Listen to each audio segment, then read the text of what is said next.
Assalamualaikum warahmatullahi wabarakatuh.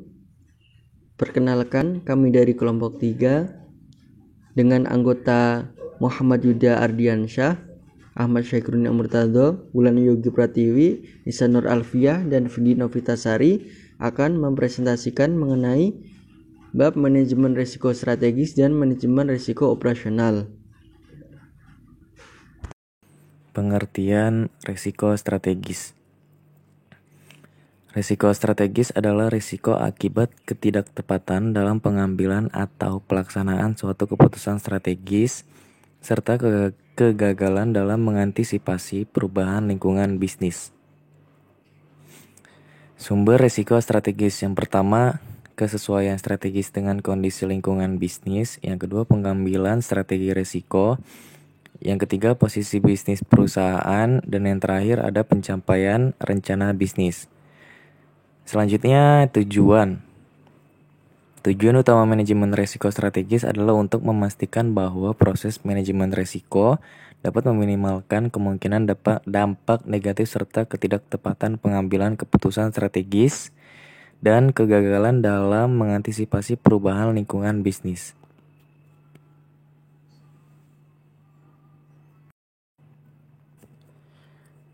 Penerapan manajemen risiko strategis. Yang pertama, adanya pengawasan aktif Dewan Komisaris dan Direksi. Yang kedua, kebijakan dan prosedur manajemen risiko serta penetapan limit risiko. Yang ketiga, proses identifikasi, pengukuran, pemantauan, dan pengendalian sistem serta informasi untuk risiko strategis. Dan yang terakhir, ada sistem pengendalian intern.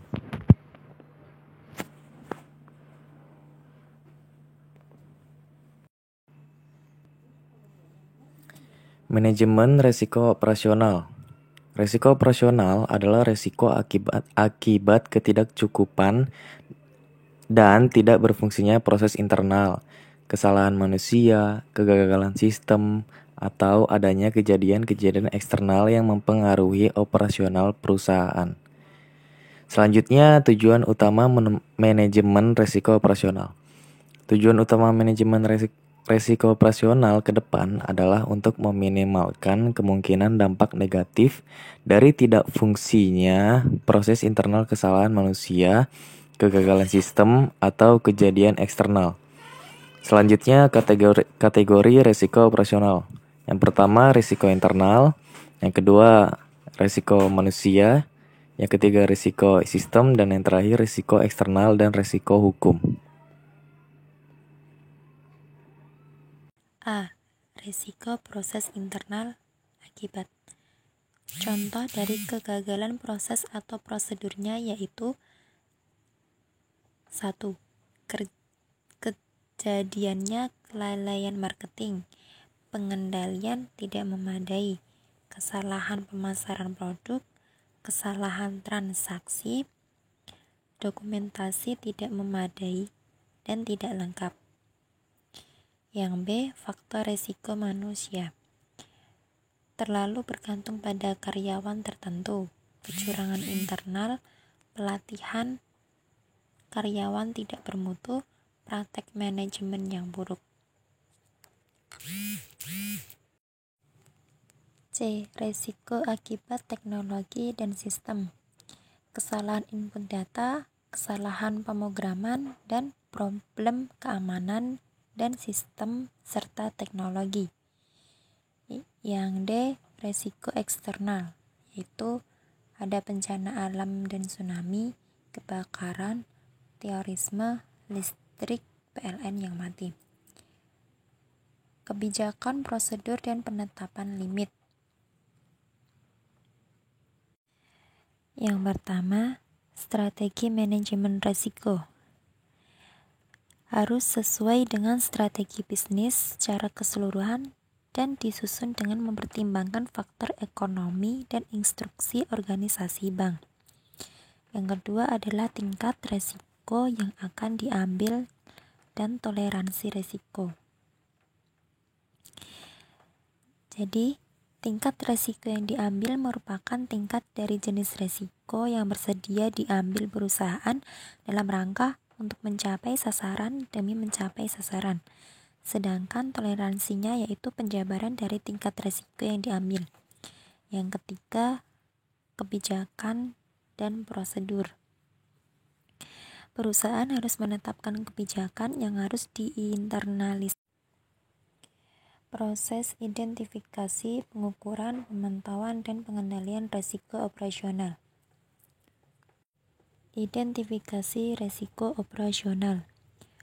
Perusahaan harus melakukan identifikasi dan pengukuran terhadap parameter yang memengaruhi eksposur risiko operasional, antara lain kegagalan dan kesalahan sistem, kelemahan sistem administrasi, kegagalan hubungan dengan nasabah, kesalahan perhitungan akuntansi, penundaan, dan kesalahan penyelesaian pembayaran, kecurangan, dan rekayasa akuntansi. Perusahaan sedapat mungkin dapat mengembangkan suatu basis data mengenai yaitu jenis dan dampak yang dirugikan akibat yang ditimbulkan oleh risiko operasional berdasarkan hasil identifikasi risiko berupa data kerugian yang kemungkinan terjadinya dapat diprediksi maupun sulit diprediksi, pelanggaran sistem mengenai dan atau isu-isu operasional lainnya yang dapat menyebabkan kerugian di mana yang akan datang. Perusahaan wajib mempertimbangkan berbagai faktor internal dan eksternal dalam melakukan identifikasi dan pengukuran risiko operasional, antara lain struktur organisasi perusahaan, budaya risiko, manajemen sumber daya manusia, perubahan organisasi, dan tingkat perputaran pegawai. Yang kedua, karakteristik nasabah perusahaan dan volume transaksi. Yang ketiga, desain dan implementasi dari sistem dan proses yang digunakan, serta lingkungan eksternal, tren industri, dan struktur pasar yang termasuk kondisi sosial dan politik.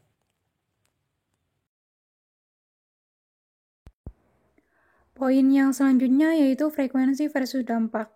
Frekuensi versus dampak menurut Herdanto tahun 2006, kejadian risiko operasional dapat diklasifikasikan dalam dua faktor.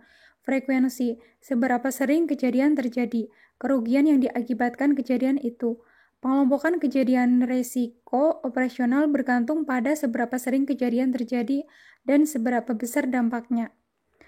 Terdapat 4 jenis kejadian risiko operasional berdasarkan frekuensi dan dampaknya, yaitu yang pertama, low frekuensi atau low impact, jarang terjadi dan dampaknya rendah. Yang kedua, low frekuensi atau high impact, jarang terjadi namun dampaknya sangat besar. Yang ketiga, high frekuensi atau low impact, sering terjadi namun dampaknya rendah. Yang keempat, high frekuensi atau high impact, sering terjadi dan dampaknya sangat besar. Yang selanjutnya, Loss Event Database. Loss Event Database atau LEAD adalah alat manajemen risiko operasional yang dipakai untuk mencatat data kejadian yang telah terjadi dalam operasional perusahaan. Tanpa database, perusahaan akan kesulitan dalam menyusun model pengukuran risiko kerugian operasional. LEAD akan sangat diperlukan untuk memastikan proses pengendalian internal sudah memadai. Terdapat 3 model yang dapat digunakan untuk menghitung kewajiban penyediaan modal minimum. Yang pertama, pendekatan indikator dasar. Yang kedua, pendekatan terstandarisasi. Yang ketiga, pendekatan pengukuran lanjut. Pendapatan bruto adalah pendapatan bunga bersih, pendapatan operasional non bunga tertentu bersih yang dihitung secara kumulatif dan periode awal bulan Januari sampai dengan akhir Desember setiap tahun. Apabila 3 tahun terakhir mengalami pendapatan bruto negatif, maka untuk perhitungan rata-rata pendapatan bruto harus menghitung beban modal risiko operasional dengan menggunakan pendapatan bruto tahunan terakhir yang positif. Pengendalian risiko operasional. Pengendalian risiko harus dilakukan secara konsisten sesuai dengan tingkat risiko yang akan diambil. Hasil identifikasi dan pengukuran risiko operasional operasional dalam penerapan pengendalian risiko operasional. Perusahaan tindakan korektif apabila diperlukan, tersedianya operasional perusahaan, dan 4. Mengembangkan program untuk memitigasi risiko operasional antara lain pengamanan proses teknologi informasi, asuransi, dan pengalihan sumber daya alam sebagian kegiatan operasional perusahaan. Sistem informasi manajemen risiko operasional. Sistem informasi manajemen harus dapat menghasilkan laporan yang lengkap dan akurat dalam rangka mendeteksi dan mengoreksi penyimpangan secara tepat waktu. Perusahaan harus memiliki mekanisme pelaporan terhadap risiko operasional berikut, yang antara lain harus dapat memberikan informasi-informasi sesuai kebutuhan pengguna. Nah, jadi sistem informasi dari manajemen ini harus memiliki konsep yang detail dari A sampai Z, dari awal sampai akhir dengan secara menyeluruh. Jadi pendeteksian dan pengkoreksiannya itu harus valid seperti itu. Kemudian yang pertama, profil risiko operasional dan kerugian yang disebabkan oleh risiko operasional. Nah, jadi harus ada ini. Yang kedua, hasil dari berbagai metode pengukuran risiko operasional dan tren atau ringkasan dari temuan audit internal. 3. Laporan status dan efektivitas pelaksanaan rencana tindak dari operational risk issues. 4. Laporan penyimpangan prosedur. 5. Laporan kejadian kecurangan. Dan 6. Rekomendasi Satuan Kerja Manajemen Risiko untuk risiko operasional, surat pembinaan auditor eksternal khususnya aspek pengendalian operasional perusahaan, dan surat pembinaan otoritas. Contoh studi kasus. PT Zaki Gemilang memiliki laba kotor sebesar 5 miliar. Perusahaan ini menerapkan model internal. Komite Manajemen Risiko telah menetapkan loss given event atau LGE sebesar 15%. Kebijakan exposure indikator ditetapkan sebagai berikut. Jadi, keterlambatan respons nominalnya 1.300 miliar. Kemudian ketidaksesuaian realisasi nominalnya 1.250 miliar. Nah, probabilitasnya kayak apa? Ya, jadi ada yang namanya peluang dan presentasi. Kalau peluang itu kan dilihat dari sangat rendah sampai paling tinggi. Jadi urutannya sangat rendah, rendah, sedang, tinggi, dan sangat tinggi. Kemudian presentasinya bisa dikategorikan menjadi sangat rendah itu kurang dari 1,25%. Rendahnya 1,25 sampai 2,5%. Sedang itu 2,5 sampai 10%. Tinggi itu 10 sampai 20% dan sangat tinggi itu 20%. Nah, probabilitas risiko perusahaan ditetapkan 0,07 dan laba kotor sebesar 5 miliar rupiah. Kemudian letak dari risiko kerugian yang menjadi totalitas dari total risiko strategisnya itu kayak apa? Nah, ada yang namanya indikator exposure dan LGE. Kemudian perhitungan kerugian yang diperkirakan dapat dilihat pada antara probabilitas LGE, exposure, dan kerugian yang diperkirakan. Nah, jadi kan probabilitasnya tadi kan 0,07, kemudian LGE-nya 0,15 karena diambil dari 15%, kemudian didesimalkan.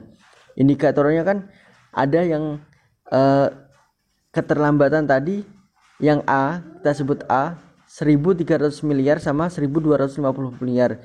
Nah, kerugiannya kan dilihat, oh ternyata total resiko kerugiannya ketika didapatkan itu resiko strategisnya 13.387.000. Kemudian atau sebesar 0,27 dari laba kotor. Jadi dengan demikian risiko strategis perusahaan dikategorikan rendah. Kriteria risiko dapat terlihat dari indikator dari presentasi tadi. Sekian presentasi dari kelompok 3. Apabila ada kekurangan, kami mohon maaf yang sebesar-besarnya. Akhir kata, billahi taufiq wal hidayah. Wassalamualaikum warahmatullahi wabarakatuh.